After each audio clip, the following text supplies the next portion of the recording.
Hey YouTubers, welcome to another episode of Supa Retro Geek. And today I'm gonna reviewing one of my favorite apps so far. Um, Everybody here knows what YouTube is. I don't need to explain that to you. But sometimes there's certain things that you want to watch that YouTube just doesn't have, or it's not in the same, I guess, quality and availability that you want it to. And I'm specifically talking about um, shows or movies in other countries. And that's where this app comes in. This app is called Viki, Viki. And just think of this as like, I guess you could call it the Netflix. I wouldn't really say it's the YouTube because YouTube is primarily user generated content for the most part. And Viki, it's like Netflix where you get TV shows, movies for now, and there's some news on here. And so this is basically the Netflix for, I would say right now, for Asian Asian viewing, Asian media, Asian TV shows. Now there are other countries, and they're adding more countries all the time, but primarily it is Asian shows. Mostly TV shows actually. And so what this app does, which other I don't haven't seen any other apps that do it quite like this. There's another app called Crunchyroll. So if you love Asian cinema, anime, and so forth, you could also download that. But I think that one you actually have to pay for. Now the Viki app you do have to pay for as well if you don't want ads. If you just want to watch it with ads, it's completely free, which is awesome.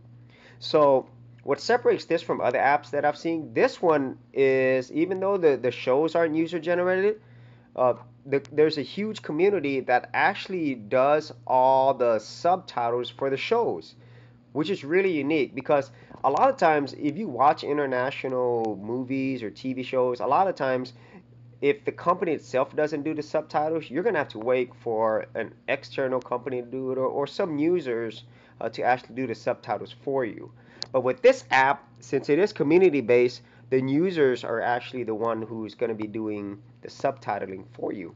You know, and another thing that is just really amazing about this app is the fact that the TV show, specifically the TV shows, because a lot of the movies, due to licensing issues and so forth, a lot of the movies on here they're actually not recent. They're older stuff. Some of the stuff you get they are recent, but most of them they're not. Like so. But the one that I use this app for specifically is for the TV shows because I'm actually like most people, I'm a K-drama fanatic. I'm actually hooked on this. And so with this one, it actually has all the most recent episodes, or for the most part, the newest shows that come out in Korea, the most popular ones, they'll have it.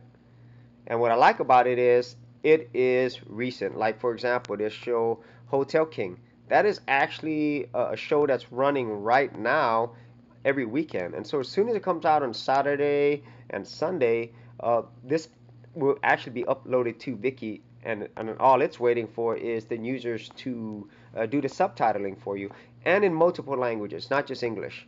And so if it's a really popular show, it'll usually get subtitled that day, which is awesome. I mean, that's really not something that you would expect if you're watching international shows. Okay, and if you notice when you click on it, when you click on a show, it's got a brief description of the show, and this 100% thing tells you whether or not it's been subtitled and how much of it is and in what language. So this tells you that it's 100% subtitled in English already.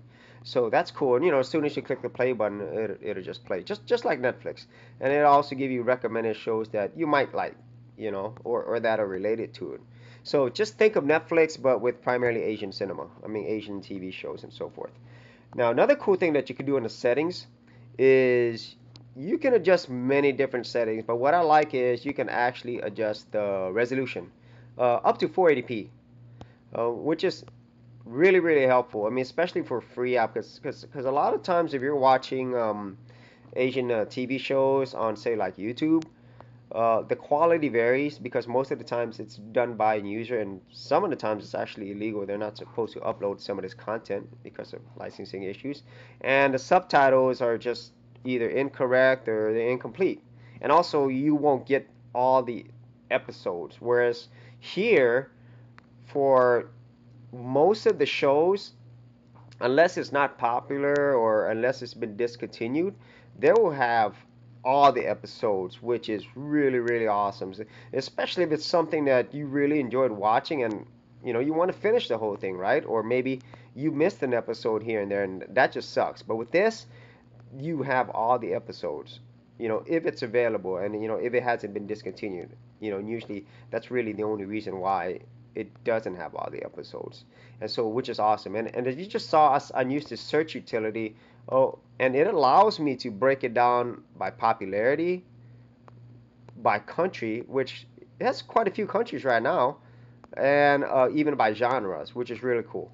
But as far as you see right now, Viki, it's actually pretty much dominated by Korean TV shows because that's really what's popular, and then that's just not in Korea. That's pretty much all around the world. And so that is awesome. If you love watching Asian shows or especially Korean dramas, I can't think of a better app. Crunchyroll is another one. So another thing that this app has is you can actually, send this to your Chromecast. Now, the only thing that I don't like about it, I'm not sure why it's happening, is that whenever you send it to your Chromecast, after a while, after maybe about 20 to 30 minutes of the show playing, it'll just stop playing on your Chromecast device. And I've updated my software, so I'm not sure what it is. So, but that's a problem. But luckily, my tablet has a mini HDMI out, so whenever I want to watch something, I just make sure I just plug it straight into my TV. And which, by the way, when you watch this on your big screen TV at 480p resolution, it looks awesome. I mean, it's just like watching a DVD, or higher quality DVD.